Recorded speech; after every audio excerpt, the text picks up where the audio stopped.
but it took me 2 years, 8 breakups, and my friends encouraging me to get out of this relationship. Now, it wasn't abusive or anything like that. It was just a matter of convenience. Hello, fellow risk takers, and welcome to my worst investment ever. Stories of loss to keep you winning. In our community, we know that to win in investing, you must take risk, but to win big, you've got to reduce it. My name is Andrew Stotts from A Stotts Investment Research, and today I'm here with Mike Matoney, who will be telling us about his worst investment ever. Mike, welcome to the show. Thanks, Andrew. Glad to be here. Yeah. All right. So before we get started, I'll share your background with our listeners. Mike Matoney has been the CEO of New Directions for the past 23 years and also the CEO of Crossroads and Beacon Health for the past 7 years in Cleveland, Ohio. Mike did his undergrad and graduate work in studies at Cleveland State University, focusing on marketing and quality improvement as his primary field of study. He began his career as a supervisor at Huron Road Hospital in 1985 and eventually worked his way up through the industry to his current position. Mike, do you have anything you want to add to this? Tell us about your personal life. Well, I just inherited 2 dogs and a cat, so I'm not sure that I'm not going to talk about that on this investment, the worst investment, but I'm wondering about that. These animals in my house. Yeah, fantastic. Well, you're going to have some fun with those, I'm sure. Now, I'm going to tell a story of my personal life to the audience here for a moment. In a rare breakout, I'm going to tell you that Mike and I have a very special relationship because when I was a punk-ass kid, a young kid stuck, addicted to drugs and alcohol and anything else that got me high, I got into a treatment center called New Direction. So I was in rehab and Mike was my counselor. And we've kept our friendship and relationship from that day to today. And that's 35 years of sobriety in my case, but also 35 years of respect and friendship. So it's a really special time to have Mike on the show. Now, I'm going to tell you another thing. I told a friend of mine that we were doing that, and he asked me, "Hey, was Mike your worst, were you Mike's worst investment ever?" I said, "I think I was a shining star." So, Mike, before sharing your story, tell us about your level of investing experience and what type of investment you're going to tell us about today. Well, I'll start with the second question, Andrew. I'm going to talk about relational investment, and I think it's something that everybody invests in, whether you're investing in money. We all look at investing in our relationships, whether it be family or relatives or significant others. Fantastic. So in some ways, when we talk about our worst investment ever, we're really talking ultimately about time. That's our major resource, whether we're allocating that to relationships, money, investment, work, all those things. So I'm excited. So Mike, why don't you set the stage for our listeners? Describe the circumstances leading up to this worst investment and tell us your story.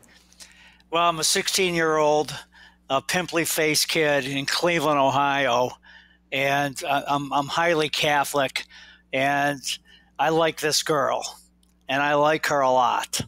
And so we start going out when I'm age 16. And over the next 2 years, I'll give you the end story of this, and then I'll back into it. She broke up with me 8 times during this 2-year period, from 16 to 18. And the reason I know she broke up with me 8 times is my friends, good friends, kept count. And so when we first got together, I always thought that she was great and we had a great relationship. She lived in the neighborhood. She was Catholic, so that was a plus for my parents. So we got together, and as young people do in high school. But she wasn't too keen on me all the time, so every now and then she'd break it off. So the first time was 3 months into the relationship, and this was a pattern that repeated itself over when I was a sophomore in high school, and then I was a junior in high school, and then finally a senior in high school. And it culminated with us going to prom, which in America is a big thing high school seniors do sometimes at the end of their senior year. So go to prom, and after prom was over, the relationship was over. But it took me 2 years, 8 breakups, and my friends encouraging me to get out of this relationship. Now, it wasn't abusive or anything like that. It was just a matter of convenience. And my self-esteem at that time, I'd say I was struggling. So if anyone liked me, boy, that was a bonus, especially a nice-looking young lady. And so I would always go back, tell my friends or tell myself that it's going to be better this time. She's given me these kind of guarantees. And so when I think about investments of time, energy, and effort, whether it's in dollars or money or stocks or bonds or even relationships, I think we all kind of tell ourselves a story that it's going to be better this time, but we're repeating the same behaviors over and over again. And that is the level of insanity, is doing the same thing over and over again and expecting different results. So I won't bore you with all the other details, but that's my worst relational investment of my entire lifetime was those 2 years. Wow. I got some stuff to add to that. But before I do, what did you learn from this experience and how did it affect the rest of your life? Well, what I learned was that I'm better than this. I'm better than that. I deserve better. I better take other risks. I better not go into a shell. I better take other risks and really listen, as opposed to, just going interior to myself, just trying to listen to myself. I better be open, to other feedback, from my friends or from my family, instead of becoming very reclusive and non-responsive to some of the feedback I was getting. Fantastic. Yeah. Well, let me summarize what I take away from your story. There's a few things that I can relate to. One of them, I love the idea of listening. And, there's signs all around us when things aren't right. It's just that sometimes we don't open the door to it. And I think the second thing besides listening is the self-esteem. I think you said something that I used to always say about my first girlfriend when I was about 20. And I went to California to work at my godfather's camp, and this lovely, beautiful woman, all of a sudden ended up being my girlfriend, and I couldn't really figure it out. But when a friend of mine asked me, what do you like about her? And I said that she likes me, that would be enough, and so my expectations were really low. And, I'd take whatever I could get. But I remember I moved from Ohio to California to be with her after I had been with her over the summer. She'd come back to Ohio to see me, and basically everything was great. She went to France, and then I got in a car and drove with my best friend, Dave. I arrived in California 3 days later, and then we met up, and she said,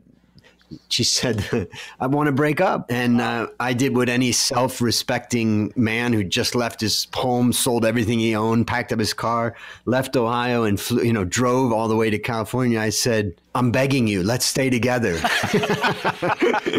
I'll do Which is what any self-respecting. Yeah. Exactly. So unfortunately, that prolonged the relationship for another 6 months. And I had somebody ask me yesterday about, what was my pain during that time of the breakup? And then I told Santia about this, who I was talking about. And basically what I told her was that I ended up working to an extreme. I took up 3 jobs and I worked. I didn't feel the pain until afterwards. So I did that to get through it. I wouldn't advise it, but it was my way of coping. And when my friend came to pick me up and I moved to a new place and finally broke up with her, it was a painful loss. But I stayed in that relationship a little bit like you did because of the self-esteem, and also she liked me, and I wasn't really listening. So those are some of the things I take away from it. So let me ask you then, based on this story and your experience since then, what specific actions can you recommend to our listeners to help them protect their investment of time in relationships? I think it's the theme we've been talking about is listening and also overcoming fear. As a guy or as guys, it's not always cool to admit that you don't know the way, and you're fearful actually internally of admitting that.